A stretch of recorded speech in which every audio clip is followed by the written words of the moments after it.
தீர்த்தமாட வேண்டுமென்று தேடுகின்ற தீனர்கால் தீர்த்தமாடல் எவ்விடம் தெளிந்து நீர் இயம்பிலீர். தீர்த்தமாக உம்முள்ளே தெளிந்து நீர் இருந்தபின் தீர்த்தமாக உள்ளதும் சிவாய அஞ்செலுத்துமே.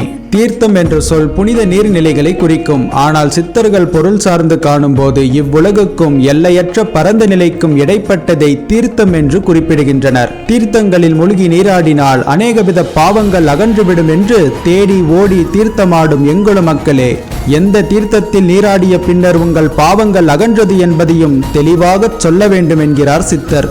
எனவே தீர்த்தத்தை வெளியில் தேடாமல் உள்ளே தேட வேண்டும் என்கிறார் சித்தர்.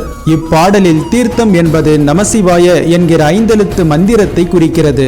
இந்த மந்திரம் பரம்பொருளை குறிக்கிறது. நீர் தெளிந்தால்தான் அதனுள் இருப்பன தெரியும். அதுபோல் மனம் நமசிவாய என்கிற மந்திரத்தின் கருத்தை உணர்ந்து தெளிந்தால் மட்டுமே அச்சொல்லே நம்முள் தீர்த்தமாக உள்ளது என்பதையும் காணலாம் என்கிறார் சிவவாக்கியர் சித்தர்.